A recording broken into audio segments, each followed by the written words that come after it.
Après 15 ans d'exclusion des réunions de famille, ils ont eu l'audace de venir frapper à la porte de ma maison. J'ai ouvert la porte, j'ai parlé avec calme et j'ai vu la couleur disparaître de leur visage. Je m'appelle Marisol et à 38 ans je n'aurais jamais cru réentendre cette sonnette.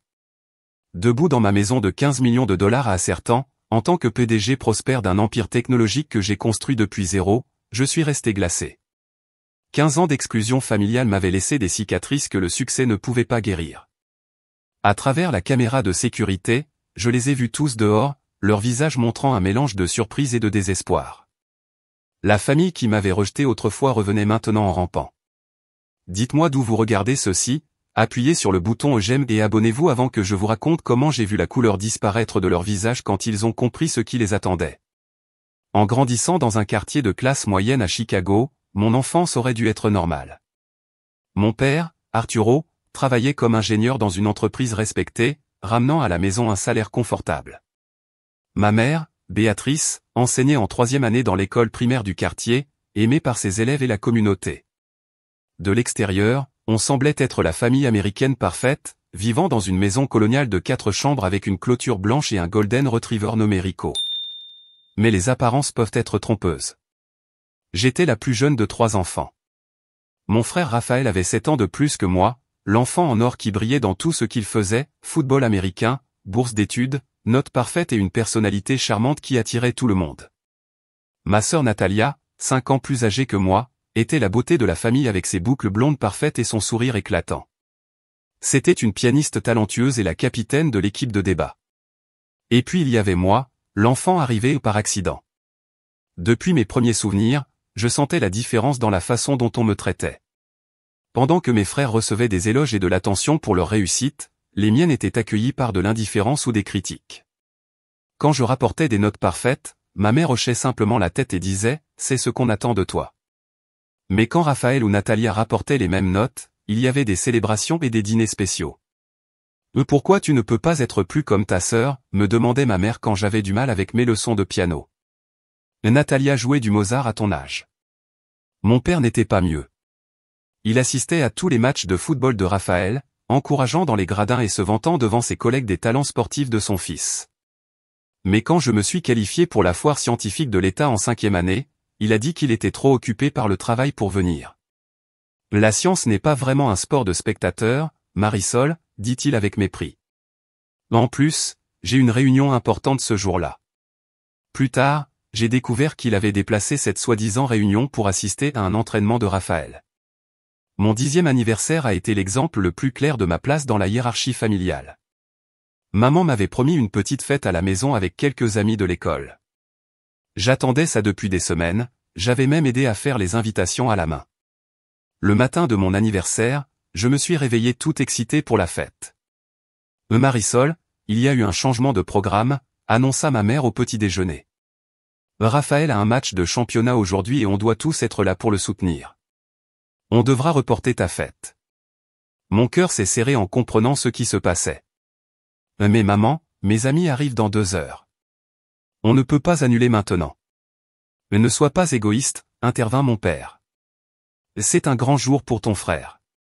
La famille passe avant tout. La famille passe avant tout. Cette phrase m'a hanté pendant des années, surtout parce que j'ai vite compris qu'elle ne s'appliquait jamais à moi quand j'avais besoin de soutien. La fête a été annulée à la va-vite. J'ai appelé chaque ami, retenant mes larmes, pour leur dire qu'on devait fêter un autre jour. Puis, on m'a traîné au match de football de Raphaël où je suis resté assise dans les gradins pendant 3 heures, oubliée, pendant que mes parents criaient et que ma sœur socialisait avec ses amis. Personne n'a chanté « Joyeux anniversaire » ce jour-là. Personne n'en a même parlé. Quand on est rentré à la maison, il n'y avait ni gâteau ni cadeau, juste les restes de pizza de la fête pour la victoire de Raphaël. J'ai mangé seul dans ma chambre, les larmes tombant silencieusement sur mon assiette. Natalia était peut-être la plus cruelle. Quand elle était adolescente et que j'étais encore en primaire, elle trouvait des façons de me tourmenter psychologiquement. Elle invitait ses amis puis m'excluait de leurs activités, me verrouillant hors des pièces ou parlant à voix basse pour s'arrêter dès que j'entrais. Elle empruntait mes affaires sans demander et les rendait abîmées, quand elle les rendait. Quand je me plaignais à nos parents, elle prenait un air innocent. « Marisol est encore dramatique », disait-elle, et eux la croyaient. Raphaël n'était pas méchant, juste indifférent. En tant que grand frère, il aurait pu me protéger des méchancetés de Natalia, mais il préférait rester à l'écart. Il vivait dans son propre monde de sport et de popularité, trop occupé pour voir la souffrance silencieuse de sa petite sœur. La seule personne qui m'a montré un amour sincère, c'était ma grand-mère Léonora, la mère de ma mère. Elle vivait à 1 heure de route et venait nous voir 1 fois par mois. Pendant ces visites, je me sentais enfin vu. « Tu as une étincelle spéciale, Marisol », me disait-elle pendant qu'on faisait des biscuits ensemble. « Un jour, le monde verra ce que je vois en toi. » Elle m'apportait des livres, car elle savait à quel point j'aimais lire, contrairement à mes parents qui trouvaient ça asocial. Elle assistait à mes foires scientifiques et à mes spectacles scolaires, assise au premier rang, rayonnante de fierté. Avec ma grand-mère Léonora, je n'avais pas besoin de me battre pour avoir de l'attention ou de l'amour. Elle me les donnait librement. À l'école, je brillais.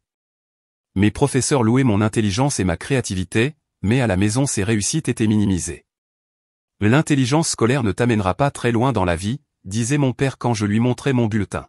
« Tu dois développer des compétences sociales comme ta sœur si tu veux réussir. » J'ai essayé de rejoindre des clubs et des activités pour obtenir leur approbation.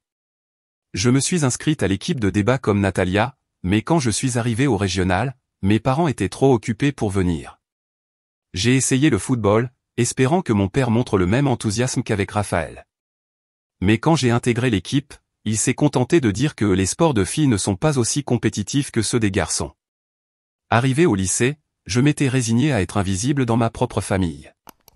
Je me suis concentré sur mes études, sachant que l'éducation était mon billet pour la liberté.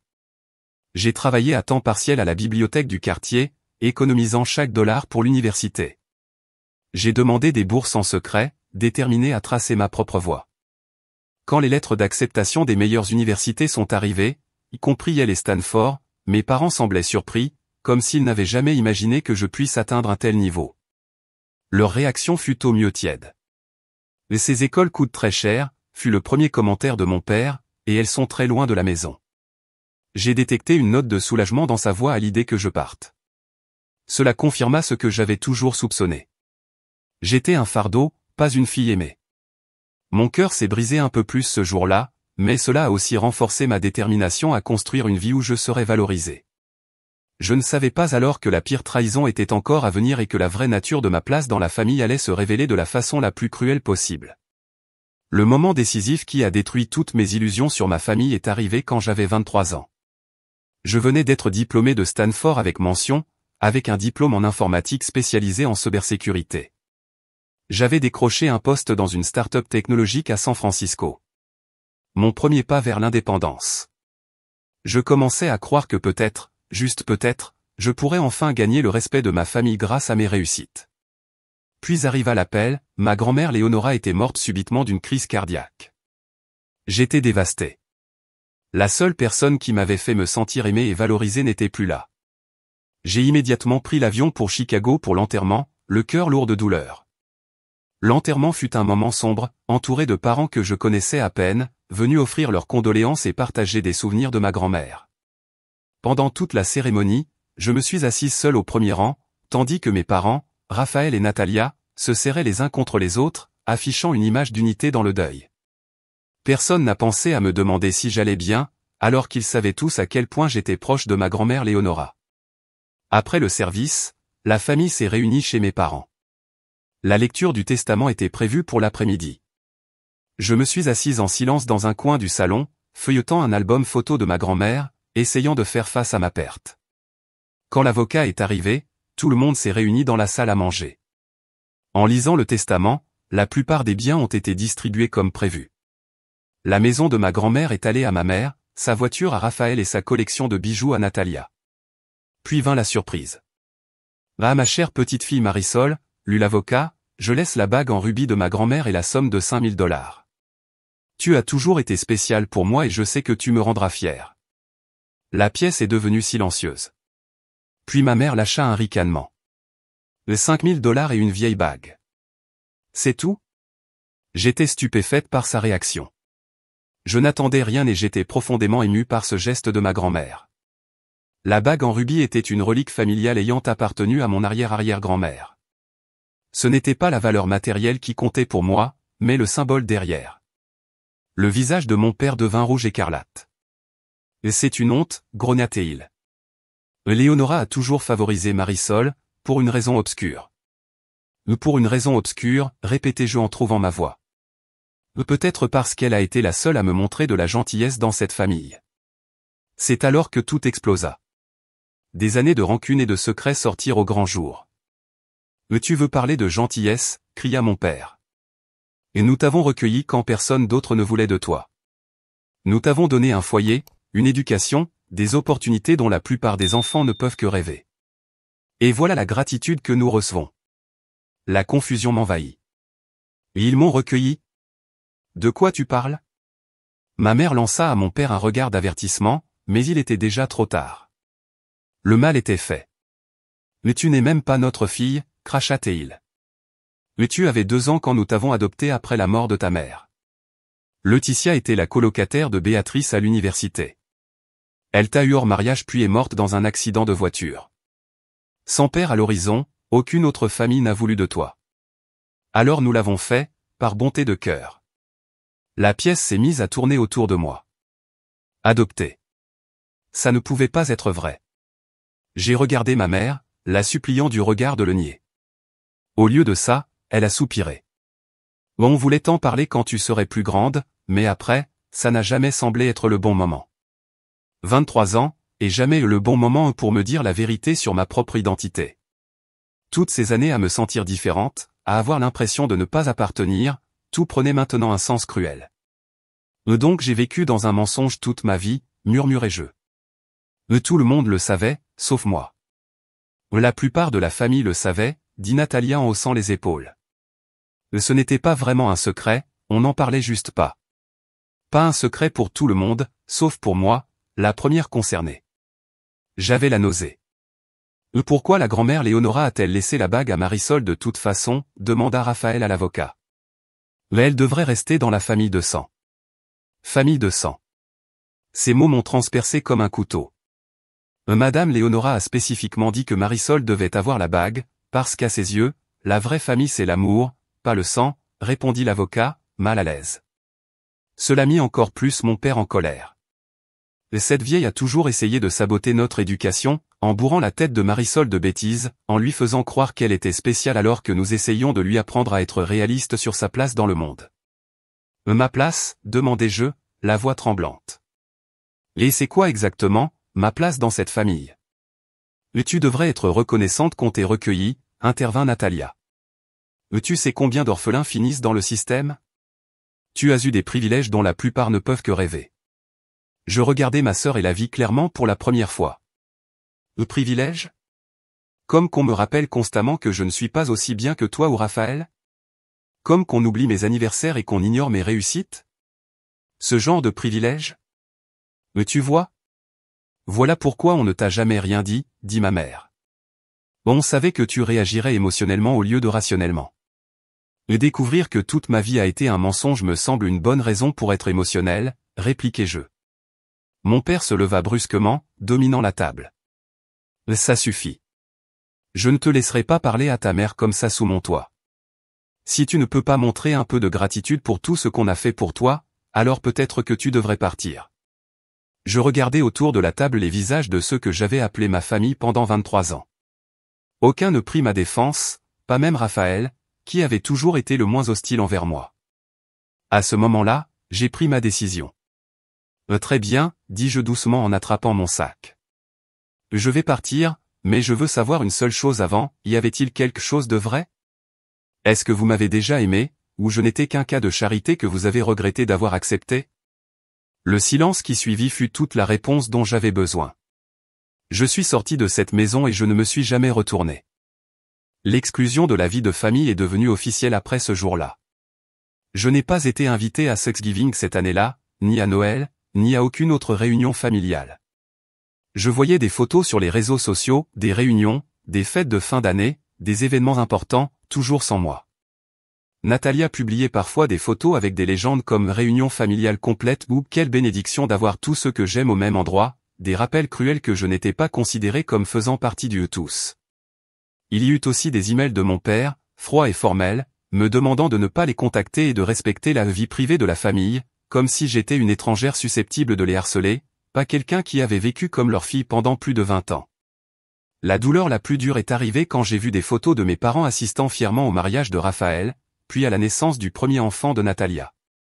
Des moments où j'aurais dû être présente, mais où j'avais été effacée de la narration familiale comme si je n'avais jamais existé. Avec seulement les $5000 de ma grand-mère Léonora et sa bague en rubis comme unique héritage, j'ai coupé tous les liens et j'ai juré de bâtir une vie tellement réussie qu'un jour il regretterait de m'avoir rejetée. Je ne savais pas à quel point ce serment allait se réaliser. Avec seulement $5000 à mon nom et une bague en rubis que j'avais juré de ne jamais vendre, je suis arrivé à San Francisco, déterminé à recommencer. Cet argent ne durerait pas longtemps dans l'une des villes les plus chères des États-Unis, alors je devais être stratégique.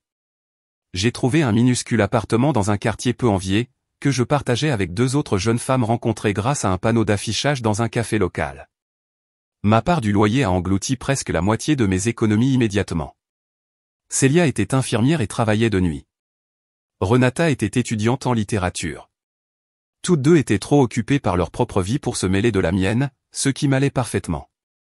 L'appartement était étroit, avec juste assez de place pour un lit simple et un petit bureau dans ma chambre.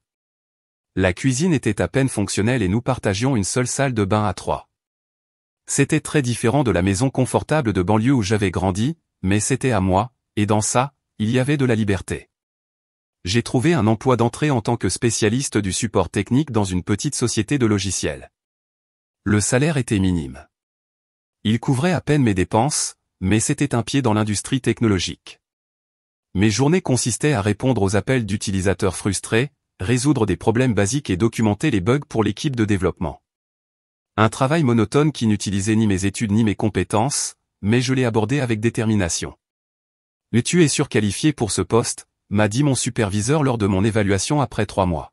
« Mais j'apprécie ton éthique de travail. Continue comme ça et il y aura des opportunités d'avancement. » Mais je ne voulais pas attendre une progression lente.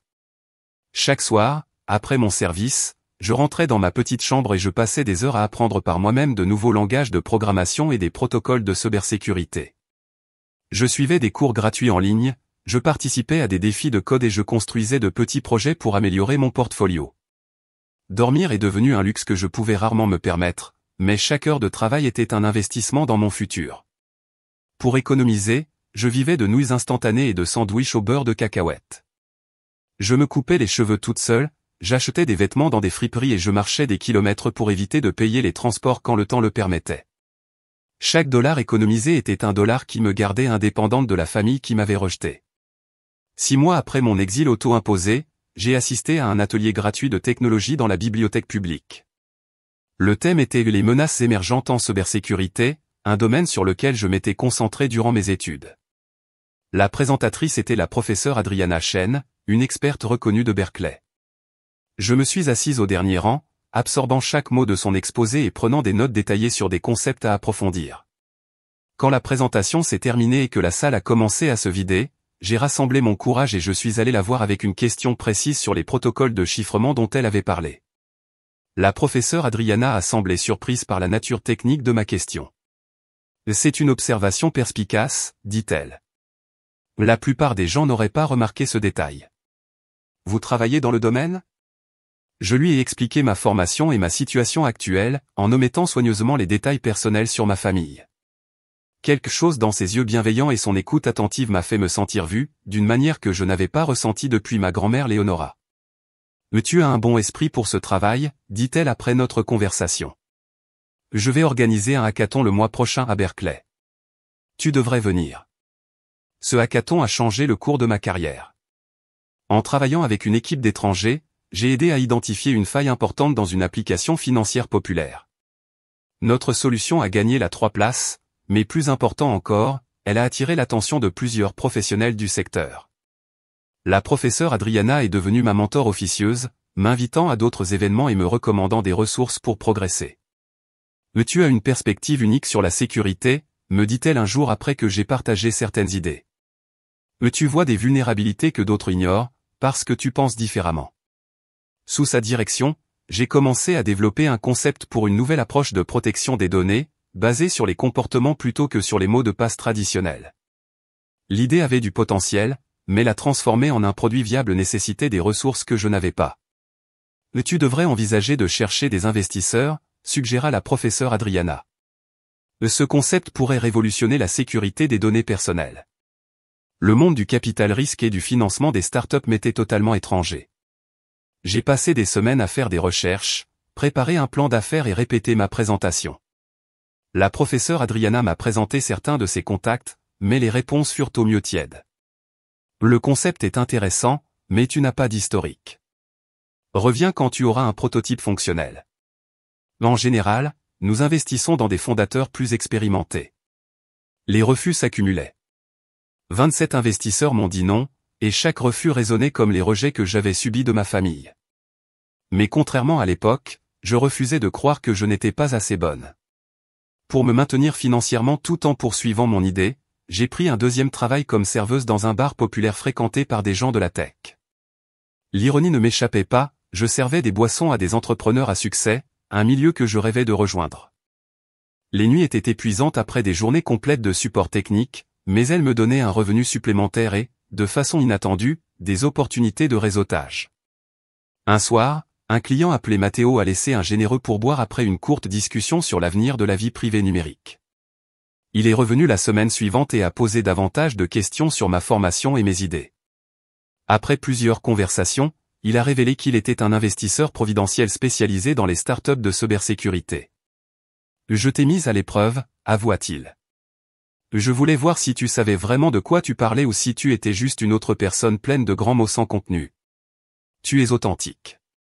Montre-moi ton plan d'affaires. » 2 semaines plus tard, j'ai reçu un investissement de $200 000 pour développer un prototype de mon système de sécurité. C'était une fraction de ce que recevaient habituellement les startups déjà établies, mais c'était suffisant pour quitter mon travail de support technique et me concentrer sur la création de mon produit.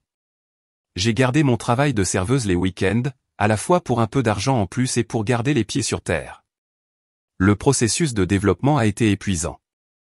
J'ai loué un petit bureau et je travaillais entre 16 et 18 heures par jour, 7 jours sur 7. Il y a eu des défis techniques auxquels je ne m'attendais pas, ce qui m'a obligé à apprendre de nouvelles compétences sur le tas. Il y a eu des moments de doute quand le code ne fonctionnait pas ou quand un protocole de sécurité échouait au test. Dans ces moments sombres, je tenais la bague en rubis de ma grand-mère Léonora et je me rappelais ces mots. « Tu as une étincelle spéciale, Marisol. » La solitude était peut-être l'aspect le plus difficile. Même si j'avais des connaissances comme la professeure Adriana et mes colocataires, je n'avais pas d'amis proches, personne avec qui célébrer les petites victoires ni personne pour me consoler lors des échecs. J'avais bâti des murs autour de moi après la trahison de ma famille, trop effrayé de laisser quelqu'un s'approcher assez pour me blesser encore une fois. Il y eut des nuits où je pleurais jusqu'à m'endormir, épuisé et dépassé. Des nuits où je me demandais si je n'étais pas en mission perdue, essayant de prouver ma valeur à des personnes à qui, clairement, je ne comptais pas. Mais chaque matin je me levais et je retournais à mon code, poussé par une détermination qui devenait plus forte à chaque obstacle surmonté. Après 8 mois de développement, j'avais un prototype fonctionnel. Il était un peu brut, mais démontrait le cœur de mon concept de sécurité. Matteo organisa une démonstration pour un groupe d'investisseurs plus établis, et cette fois, ils furent impressionnés. Cette approche d'authentification comportementale est vraiment innovante, commenta l'un d'eux. Avec les bons ajustements, cela pourrait changer la donne pour la sécurité des consommateurs. Cette démonstration m'assura un nouveau tour de financement, suffisant pour embaucher 3 employés et déménager dans un vrai bureau. SecureNow était officiellement né, et avec lui, le premier pas vers l'empire qui ferait un jour regretter à ma famille de m'avoir rejeté. Le lancement du premier produit commercial de SecureNow dépassa même mes projections les plus optimistes. Notre système d'authentification comportementale attira l'attention de grandes publications technologiques, et TechRun le qualifia d'« approche révolutionnaire de la sécurité des données personnelles dans un monde numérique de plus en plus vulnérable ». En 6 mois, nous avions signé des contrats de licence avec 3 entreprises du Fortune 500 qui voulaient intégrer notre technologie dans leurs produits. À mesure que l'entreprise grandissait, ma confiance aussi. Nous avons quitté notre petit bureau pour occuper un étage entier dans un immeuble du centre de San Francisco. Mon équipe de 3 personnes passa à 15, puis 30, puis plus de 100 employés en 2 ans. Chaque recrutement était soigneusement choisi, non seulement pour les compétences techniques, mais aussi pour la passion et l'intégrité. Je bâtissais plus qu'une entreprise. Je créais la famille que je n'avais jamais eue. Tu as créé quelque chose de spécial ici, commenta Adriana lors d'une visite dans nos nouveaux bureaux. Elle était passée de mentor à amie, l'une des rares personnes à connaître la vérité sur mon passé. Et je ne parle pas seulement de la technologie. Elle avait raison. La culture de Secure Now reposait sur le respect, la collaboration et la reconnaissance des réussites, grandes ou petites. Chaque étape était célébrée, chaque anniversaire était marqué. Je m'assurais que personne ne se sente invisible ou peu apprécié comme je l'avais été pendant tant d'années. Notre deuxième produit, une plateforme de communication sécurisée utilisant notre système d'authentification breveté, attira l'attention d'agences gouvernementales et de multinationales inquiètes de l'espionnage industriel. Les contrats qui suivirent portèrent la valorisation de Secure Now à plus de 100 millions de dollars seulement 3 ans après sa fondation. Le succès financier transforma aussi ma vie personnelle. J'ai quitté mon appartement partagé pour un luxueux condo avec vue sur la baie. J'ai remplacé ma garde-robe de seconde main par des vêtements de créateur, non pas par vanité, mais parce que j'avais appris que dans le monde des affaires, l'apparence comptait pour être prise au sérieux. J'ai troqué mon vieil ordinateur portable de 10 ans pour du matériel dernier cri, et mon abonnement de bus pour une Tesla.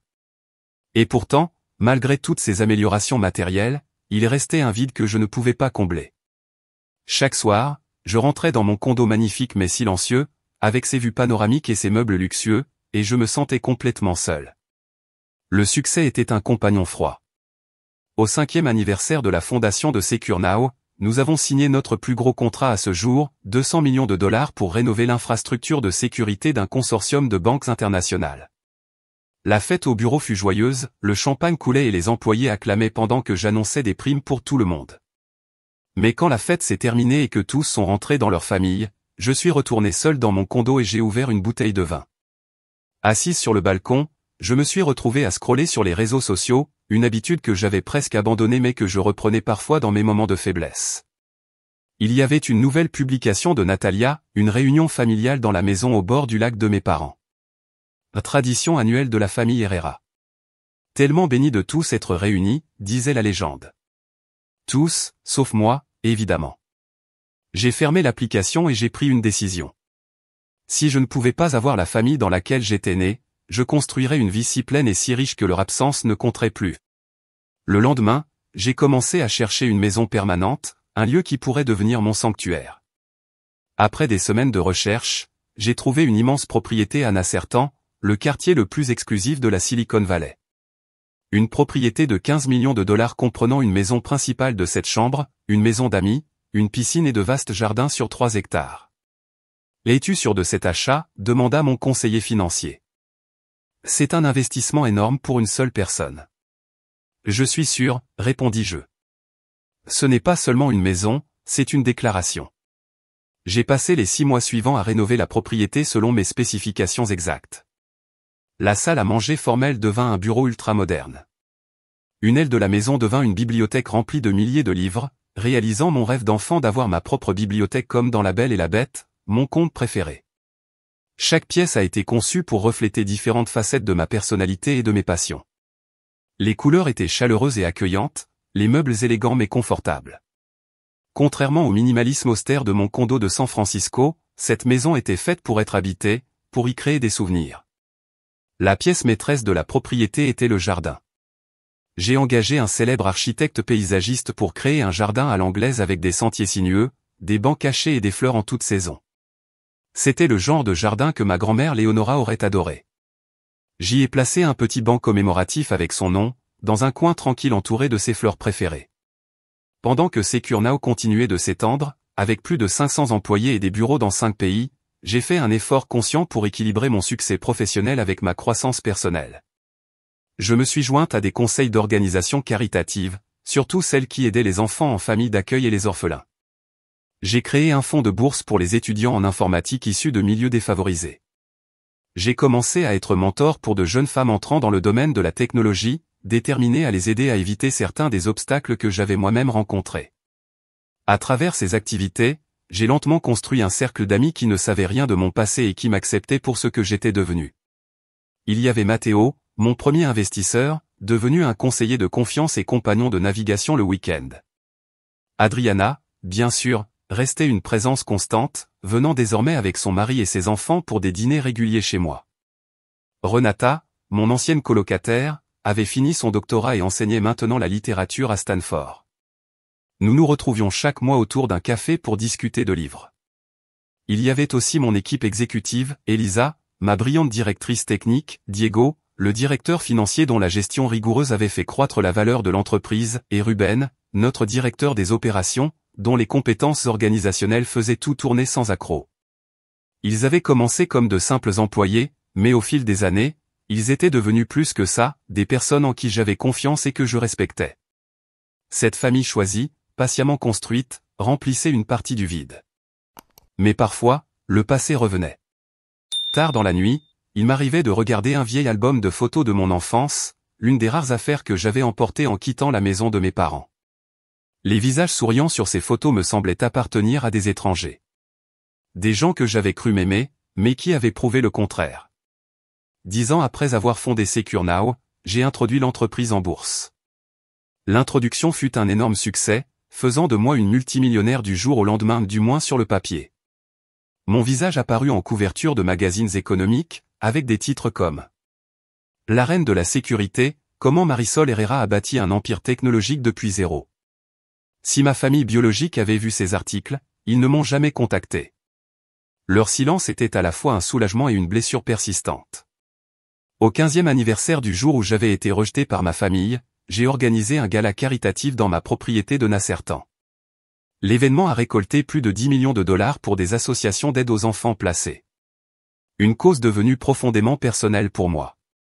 En m'adressant à la foule d'élite de la Silicon Valley, de politiciens et de célébrités qui avaient payé des milliers de dollars pour assister, je n'ai pas pu m'empêcher de réfléchir au chemin parcouru. D'une jeune femme blessée et confuse, avec seulement 5 000 dollars et une bague en rubis, je m'étais transformé en l'une des femmes les plus puissantes de la tech. La maison autour de moi, le respect de mes pairs, l'impact de mes œuvres caritatives, tout témoignait de ce que j'avais accompli malgré, ou peut-être à cause de, l'abandon de ceux qui auraient dû m'aimer le plus. Pourtant, malgré tout mon succès, une petite partie blessée de moi se demandait encore pourquoi je n'avais jamais été suffisante pour eux. Cette partie allait bientôt avoir une réponse inattendue. Le lendemain, mon système de sécurité m'alerta de visiteurs à ma porte. C'était un dimanche matin tranquille, du genre que j'aimais après des semaines remplies de réunions et de voyages d'affaires. Je savourais une tasse de café sur ma terrasse, encore en pyjama de soie, en regardant les colibris voltiger autour des mangeoires que j'avais installés dans tout le jardin. La tranquillité fut interrompue par le signal de mon système de sécurité, indiquant des visiteurs à l'entrée. Agacé par cette interruption, j'ai pris ma tablette pour vérifier la caméra. Ce que j'ai vu m'a fait laisser tomber ma tasse de café, qui s'écrasa au sol. Ils étaient là, debout à ma porte comme des fantômes d'une autre vie. Mon père, Arturo, dans la soixantaine avancée, ses cheveux autrefois sombres devenus entièrement gris, sa grande silhouette légèrement voûtée par l'âge. Ma mère, Béatrice, à ses côtés, le visage plus ridé que dans mes souvenirs, mais portant toujours le même collier de perles qu'elle avait depuis que je m'en souvenais. Raphaël, un peu en retrait, plus lourd maintenant, son ancienne carrure sportive adoucie par la quarantaine. Et Natalia, toujours impeccable, ses cheveux blonds désormais savamment teints pour cacher les mèches blanches, tenant par la main 2 enfants, un garçon d'environ 10 ans et une fille de peut-être 8 ans. 15 ans. 15 ans de silence, d'exclusion, de faire comme si je n'existais pas. Et maintenant ils étaient là, devant la vie que j'avais construite sans eux. Mon premier réflexe fut de les ignorer, de les laisser attendre à la porte jusqu'à ce qu'ils partent. Mais la curiosité prit le dessus. Qu'est-ce qui pouvait bien les amener ici après tout ce temps? Qu'est-ce qu'ils pouvaient vouloir de moi maintenant? Les mains tremblantes, j'ai appuyé sur le bouton de l'interphone. « Puis-je vous aider ?» demandai-je d'une voix soigneusement neutre. « Marisol, c'est nous, maman et papa », la voix de ma mère grésilla dans le haut-parleur. « Et Raphaël et Natalia, nous espérions pouvoir te parler. » Me parler, après 15 ans de silence. J'aurais dû dire non. J'aurais dû leur dire de partir et de ne jamais revenir. Mais une partie profondément enfouie en moi, cet enfant qui avait toujours cherché l'approbation de sa famille, me poussa à appuyer sur le bouton pour ouvrir la porte. Je courus à ma chambre pour me changer, enfilant un jean et une blouse simple, me brossant rapidement les cheveux. Je ne voulais pas donner l'impression de m'être préparé pour eux, mais je ne voulais pas non plus paraître surprise par leur arrivée. Quand la sonnette retentit, j'étais extérieurement recomposé. J'ouvris la porte avec ce que j'espérais être une expression de léger intérêt plutôt que l'agitation qui me rongeait à l'intérieur.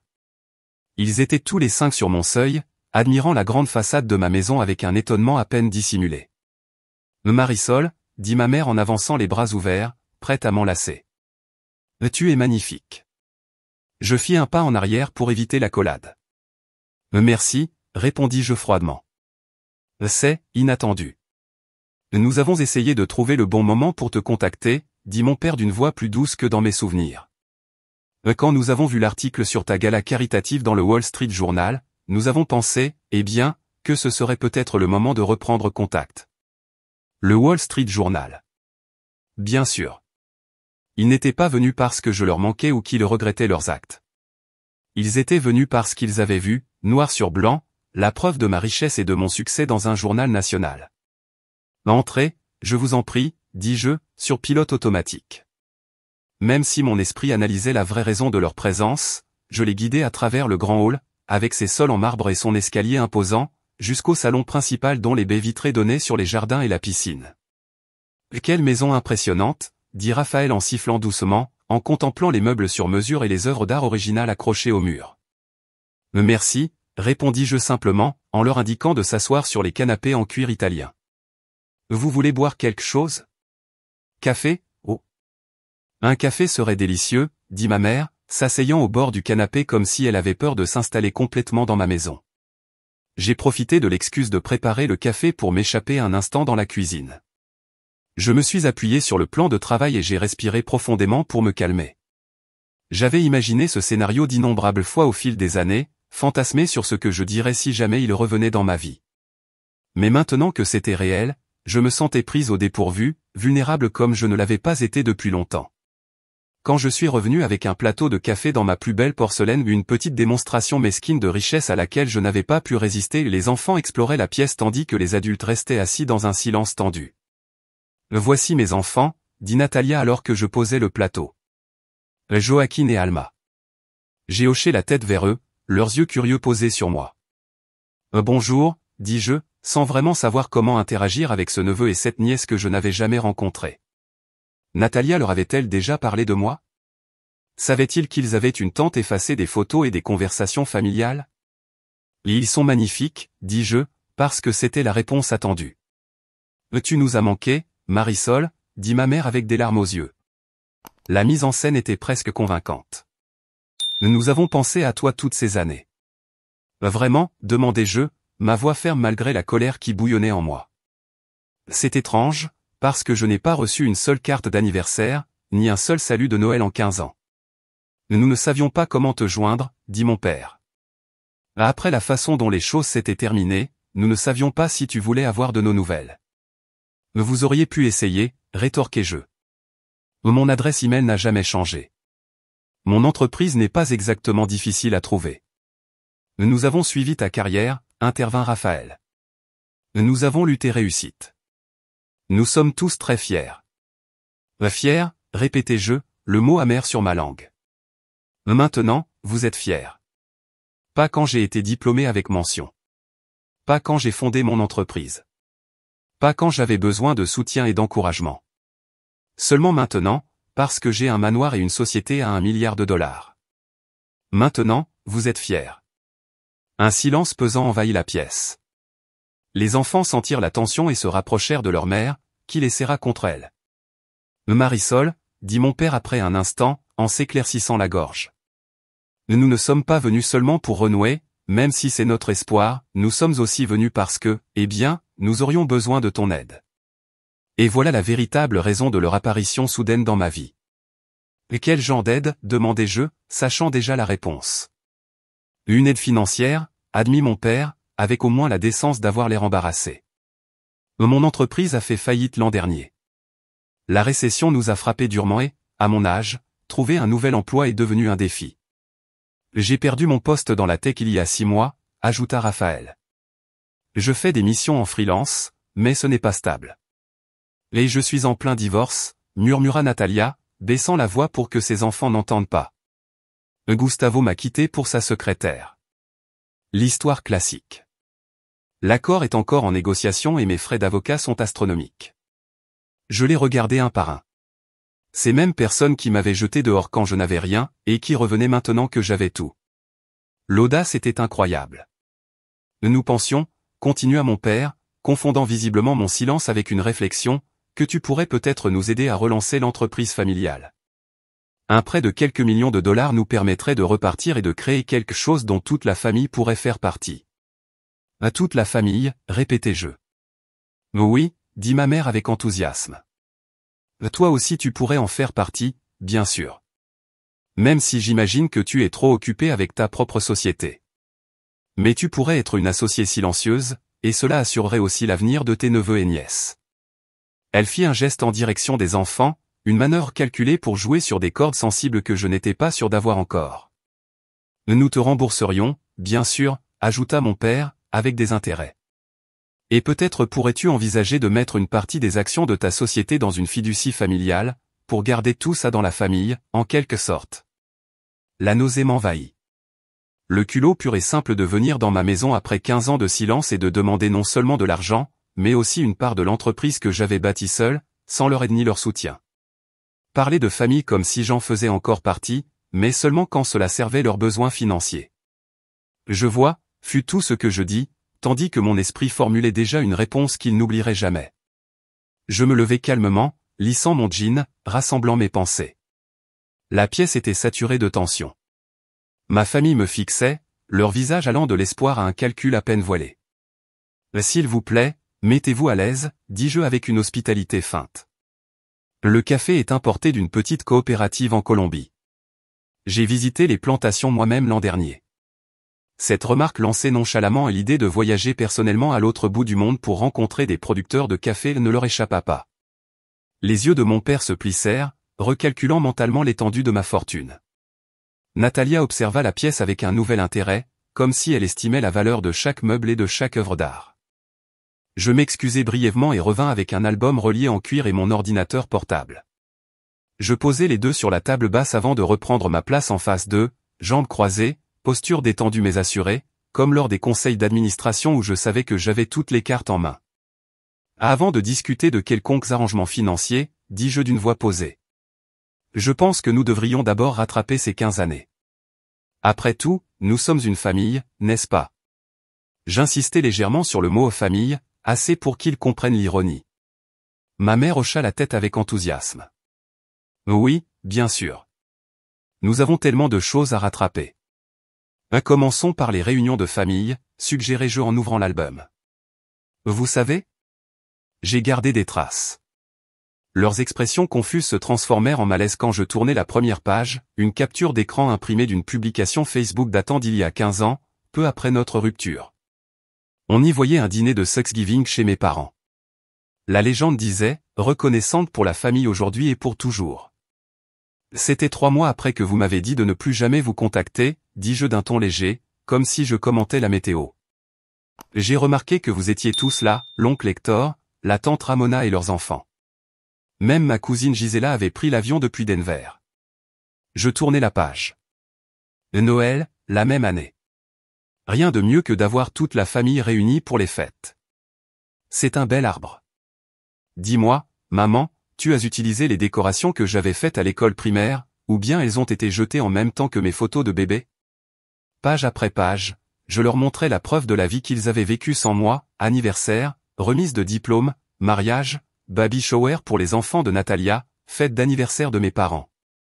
Tout était documenté sur les réseaux sociaux, avec des légendes sur les réunions familiales complètes, et tous ceux que nous aimons réunis au même endroit. Pourquoi tu gardes tout ça? Demanda Natalia d'une voix tendue. Connais ton ennemi, répondis-je avec un petit sourire.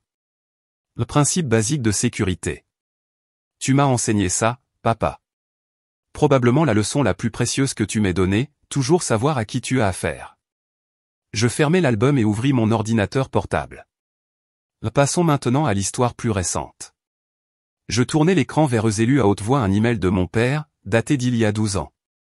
Marisol, je dois insister pour que tu cesses toute tentative de contacter les membres de la famille. Ta mère a été très bouleversée par ta carte de Noël. Nous avons tourné la page et espérons que tu respecteras notre vie privée. Arturo Herrera. Je levai les yeux vers mon père. Ça, c'était en réponse à la seule carte de Noël que j'ai envoyée après mon départ. Une simple carte vous souhaitant de bonnes fêtes. Pas de demande de réconciliation, pas d'accusation. Juste une carte. Et c'est ainsi que tu as répondu. Il eut au moins la décence d'avoir l'air honteux, fixant ses mains. Et ça, continuai-je en faisant défiler, c'est un email de Natalia à sa copine Carla, où elle m'a mise en copie par erreur, il y a 3 ans. Je lus. Là, j'ai vu un autre article sur ma sœur, la génie de la technologie. Maman en a parlé toute la journée, comme si être riche compensait le fait d'avoir été une gamine bizarre. Certaines personnes ont vraiment toute la chance, même en étant socialement inaptes. Charmant, Natalia. Le visage de ma sœur devint rouge. Je ne voulais pas dire. Oh, je crois bien que si, la couper je. Mais ce n'est pas grave. Ton opinion sur moi ne compte plus depuis longtemps. Je refermai l'ordinateur et me penchai vers eux, les regardant un par un dans les yeux. Pendant 15 ans, vous avez vécu comme si je n'existais pas. Vous avez fêté les anniversaires, partagé les réussites, vous êtes soutenu dans les épreuves. Vous étiez une famille à part entière sauf avec moi. Et c'était votre choix. Je me levai et me tournai vers la fenêtre, contemplant le jardin que j'avais créé, le banc dédié à ma grand-mère Léonora, la seule qui m'avait vraiment aimé.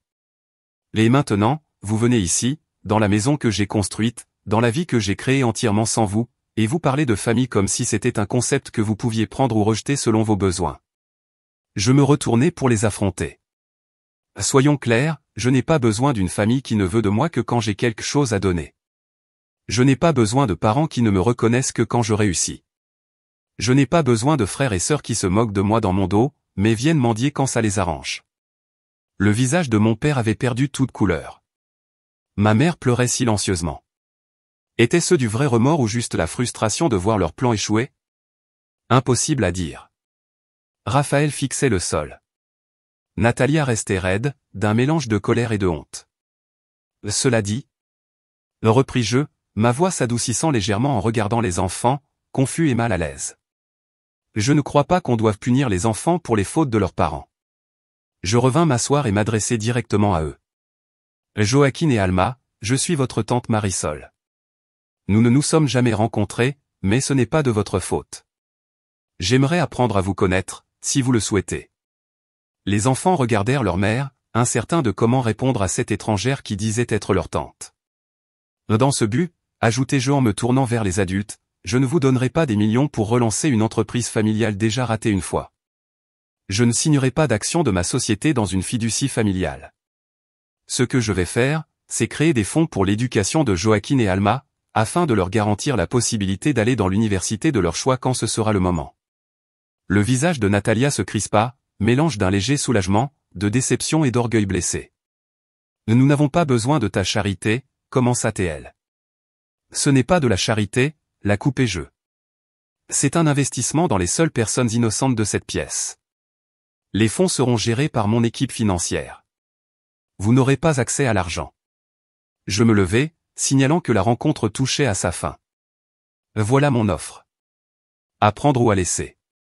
Mon père se leva à son tour, le visage rouge de colère familière. Après tout ce qu'on a fait pour toi. Qu'avez-vous fait exactement pour moi, demandai-je doucement. Rappelle-moi. Nous t'avons donné un toit quand personne d'autre ne l'aurait fait, bredouilla-t-il. Nous t'avons nourri, habillé. Nous t'avons envoyé dans de bonnes écoles. Vous avez fait le strict minimum légal de parents, le corrigez-je. Et vous vous êtes assuré que je sache, chaque jour, que j'étais un fardeau et pas un choix fait par amour. Le jour où j'ai eu l'âge d'être rejeté, vous l'avez fait. Ma mère se leva, les larmes coulant toujours sur son visage. Marisol, s'il te plaît. Nous avons fait des erreurs. Nous sommes désolés. Désolé d'avoir fait ça? Ou désolé que je sois devenu une réussite sans vous, rétorquai-je. Parce que ce sont deux choses très différentes. Elle n'eut aucune réponse. Je pense qu'il est temps que vous partiez, dis-je doucement mais fermement. Mon assistante vous contactera pour les fonds d'éducation des enfants si vous décidez de les accepter. Sinon, je vous souhaite bonne chance pour vos projets futurs. Je les accompagnai jusqu'à la porte, maintenant ma dignité par pure force de volonté. En sortant, Natalia se retourna, son expression plus douce que je ne l'avais vue depuis des décennies. « Si ça compte pour quelque chose, dit-elle à voix basse, je suis fière de ce que tu as accompli. Vraiment. Trop peu, trop tard. » Mais je hochai la tête en signe de reconnaissance. « Prends soin de tes enfants, Natalia, répondis-je. Ils méritent mieux que ce que nous avons eu, toi et moi. » Je refermai la porte sur mon passé et je m'y adossai, laissant enfin les larmes couler. Ce n'étaient pas des larmes de tristesse ou de regret, mais de libération. En affrontant ma famille, en refusant de me laisser manipuler à nouveau, je m'étais enfin libéré des dernières chaînes de leur approbation. Je sortis mon téléphone et composai le seul numéro dont je savais qu'il comprendrait. « Adriana, c'est Marisol. Tu peux venir ? Ma famille vient juste de partir et j'ai besoin d'une amie maintenant. » En attendant qu'Adriana arrive, je regardais autour de moi la belle maison que j'avais créée, la vie que j'avais construite à partir de rien, juste avec de la détermination et la croyance que je méritais quelque chose de mieux. Pour la première fois, je croyais vraiment que grand-mère Léonora serait fière de la femme que j'étais devenue, pas seulement pour mon succès, mais pour avoir trouvé la force de me défendre. Le bruit des pneus dans l'allée annonça l'arrivée d'Adriana seulement 30 minutes après mon appel. Une des choses que je valorisais le plus dans notre amitié, c'était sa fiabilité sans faille. Quand j'avais besoin d'elle, elle était là sans poser de questions. Elle me trouva dans le jardin, assise sur le banc de grand-mère Léonora, la bague en rubis brillant à mon doigt pendant que je la tournais distraitement, une habitude que j'avais prise au fil des années quand j'étais plongé dans mes pensées. « Salut », dit-elle doucement en s'asseyant à côté de moi. « Journée dure. » Je souris faiblement. « On peut dire ça. » Je lui racontai toute la rencontre, depuis le moment où je les avais vus sur la caméra de sécurité jusqu'à leur départ final. Adriana écouta sans m'interrompre, son visage reflétant mes propres émotions à mesure que l'histoire avançait. « 2 millions de dollars et des actions de ton entreprise, répéta-t-elle quand j'eus fini. L'audace est presque impressionnante. Ça me fit éclater de rire, tu te rends compte ? Après 15 ans de silence total, ils apparaissent. En espérant une aumône, comme si toutes ces années d'exclusion et de cruauté n'avaient jamais existé. Mais tu es resté ferme, dit Adriana en serrant ma main. Tu as proposé ton aide aux enfants. Sans laisser les adultes te manipuler.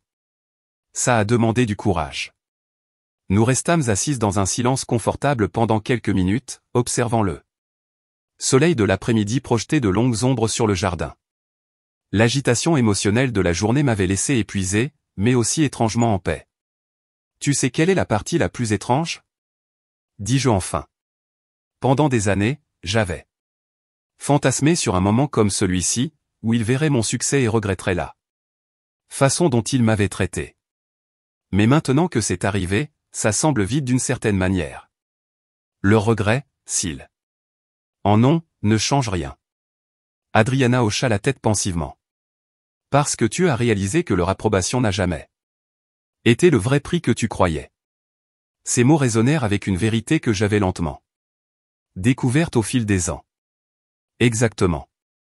J'ai passé une grande partie de ma vie à essayer de gagner un amour qui aurait dû m'être donné librement. Construire cette entreprise, cette fortune. Une partie de moi restait cette petite fille qui essayait de prouver qu'elle méritait d'être aimée.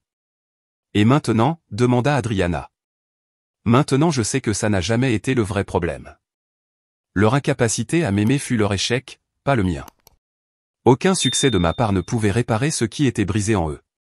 Dans les jours suivants, j'ai ressenti toute une gamme d'émotions, de la colère persistante à un deuil inattendu pour les relations familiales que je n'avais jamais vraiment eues.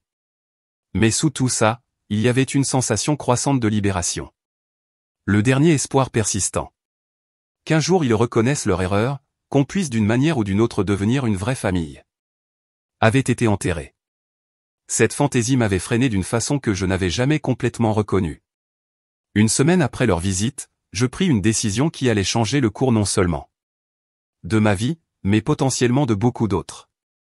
Je créai la fondation Léonora Gress en l'honneur de ma grand-mère, dédiée à soutenir les enfants dans le système d'accueil, particulièrement ceux qui avaient été adoptés puis rejetés ou maltraités par leurs familles adoptives. La fondation offrirait non seulement une aide financière pour l'éducation et les besoins basiques, mais aussi un soutien psychologique, des programmes de mentorat et une défense légale. J'y engageais 50 millions de dollars comme financement initial et je m'engageais à superviser personnellement ces activités, en plus de mes responsabilités chez Securno. Pendant les étapes de planification, je repris contact avec Renata, mon ancienne colocataire, qui enseignait maintenant la littérature à Stanford. Autour d'un café, je partageais ma vision pour la fondation et ma connexion personnelle avec sa mission. Je ne l'avais jamais su, dit-elle visiblement émue par mon histoire. Toutes ces années où nous avons vécu ensemble, je n'avais aucune idée de ce que tu avais traversé. J'étais doué pour le cacher, avouai-je. Je ne voulais pas de la compassion de qui que ce soit. Ce n'est pas de la compassion de laisser les gens s'inquiéter pour toi, Marisol, dit-elle. Gentiment. C'est une connexion humaine, quelque chose que je crois que tu t'es refusé. Pendant trop longtemps. Ces mots restèrent dans ma tête, déclenchant une période de profonde réflexion. J'avais construit des murs pour me protéger d'autres rejets, mais ces mêmes murs avaient aussi empêché les vraies connexions que je désirais. Mon succès, ma richesse, même mon travail caritatif, rien de ça ne pouvait remplacer les vraies relations humaines. Fidèle à ma parole, je mis en place les fonds pour l'éducation de Joaquin et Alma. Natalia les accepta avec un email de remerciement sec. Ce n'était pas une réconciliation. Mais c'était un petit pont vers la nouvelle génération, une chance de briser le cycle de négligence émotionnelle qui avait marqué mon enfance. 3 mois après la visite de ma famille, je rejoignis un groupe de soutien pour adultes qui avaient vécu un éloignement familial. Assis en cercle avec d'autres qui avaient des histoires similaires, je trouvais un niveau de compréhension que je n'avais jamais connu auparavant. C'étaient des personnes qui connaissaient de première main la douleur particulière d'être rejetées par ceux qui auraient dû les aimer sans condition. La famille n'est pas toujours liée par le sang, dit une femme lors d'une séance particulièrement forte. La famille, c'est ceux qui t'aiment quand tu en as le plus besoin. Cette simple phrase cristallisa quelque chose que j'avais progressivement appris au fil des ans.